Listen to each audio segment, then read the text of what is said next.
संग्राम, अमेरिकी स्वतंत्रता संग्राम। अमेरिका की खोज 1492 ईस्वी में कोलंबस द्वारा किया गया और पूर्ण रूप से अमेरिका की खोज अमेरिगो वेस्पुची ने की। अमेरिगो वेस्पुची ने की। अमेरिका की खोज किसने की? 1492 ईस्वी में कोलंबस ने। कोलंबस ने, ठीक है। Yes sir. और पूर्ण रूप से अमेरिका की खोज कब हुई?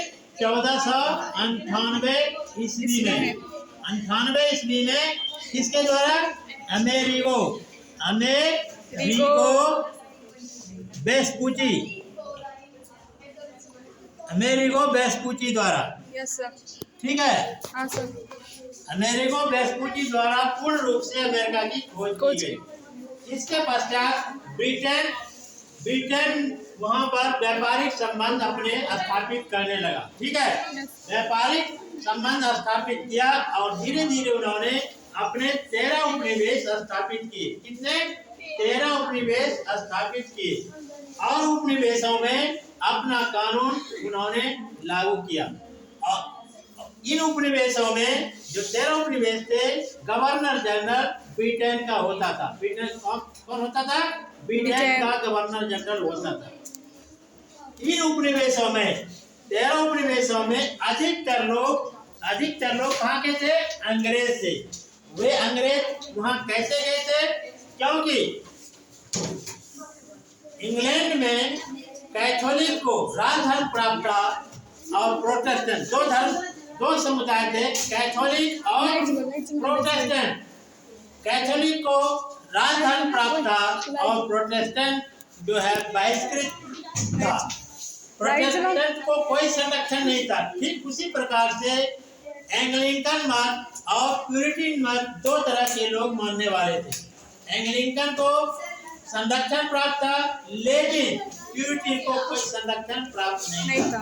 इसलिए ब्रिटिश सरकार के सहयोग से प्यूरिटन समुदाय के लोग और कैथोलिक मानने वाले लोग जाके धीरे धीरे उपनिवेशों में बसने लगे। इस प्रकार से ब्रिटेन के अधिकतर नागरिक अमेरिका के उत्तरी अमेरिका में अपने कॉलोनियों में जाके बस गए और वहाँ जो है कॉलोनी में रहने वाले अंग्रेजों को ब्रिटेन की सभी गतिविधियों से वे अवगत थे। ब्रिटेन यानी उपनिवेशवासी ब्रिटेन की संसदीय व्यवस्था को देखा था। उपनिवेशवासी ब्रिटेन की संसदीय व्यवस्था को देखा था, विधि विधान को देखा था और वह चाहता था कि ब्रिटेन के जैसा ही यहाँ संसदीय व्यवस्था लागू हो, यहाँ जो है लोकतंत्र व्यवस्था लागू हो, आज़ादी हो, बोलने की आज़ादी हो, व्यापार की आज़ादी हो। लेकिन मातृदेश ऐसा नहीं चाहता था। इस प्रकार दोनों में संघर्ष आरंभ हो गया और युद्धों का कारण बना। दोनों के बीच मतभेद आरंभ हो गया और इस प्रकार से दोनों के बीच एक सीमा रेखा खींच गई। बिना युद्ध का कुछ नहीं हो सकता। अमेरिकी स्वतंत्रता संग्राम के निम्नलिखित कारण है।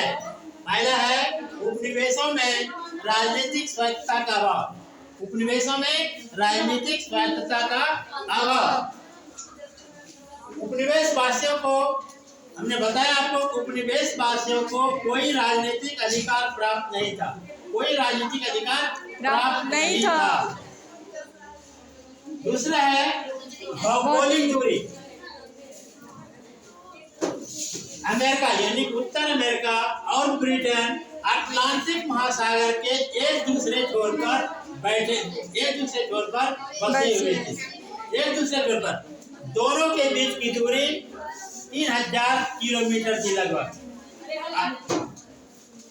इंग्लैंड और उत्तर अमेरिका के बीच की दूरी लगभग 3000 किलोमीटर थी। भौगोलिक दूरी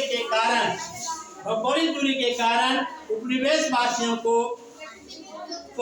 अधिक सहूलियत उपलब्ध था, क्योंकि ब्रिटिश सरकार को सेना को भेजने में सेना को रसद पहुंचाने में अधिक परेशानी का सामना करना पड़ रहा है।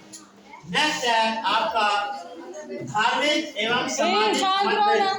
धार्मिक एवं सामाजिक मतभेद हमने बताया आपको कि जो है ब्रिटेन में कैथोलिक धर्म को मान्यता प्राप्ति, प्रोटेस्टेंट को संरक्षण प्राप्त नहीं था।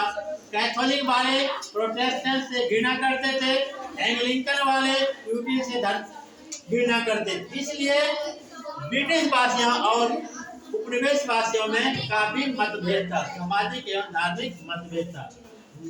लास्ट है तात्कालिक कारण। 1773 ईस्वी में ब्रिटिश सरकार ने ब्रिटिश ईस्ट इंडिया कंपनी को चाय का एकाधिकार दे दिया कि वह सीधे भारत से अमेरिका चाय ले जाकर बेच सकता है। इस घटना का वहां के स्वतंत्रता के लोगों पर, स्वतंत्रता के पुत्रों पर काफी असर पड़ा और उन्होंने रेड इंडियन के भेष में बोस्टन बंदरगाह पर, जब भारत से चाय का एक जहाज पहुंचा तो बोस्टन बंदरगाह पर कुछ जनजाति के भेष में स्वतंत्रता के सामने चढ़ गए और सारे चाय की पेटियों को उन्होंने समुद्र में फेंक दिया, जिसका खबर सुनते ही ब्रिटिश सरकार ने जो है दमनकारी नीति अपनाई, जिसके परिणाम स्वरूप वहां पर युद्ध आरंभ हो गया।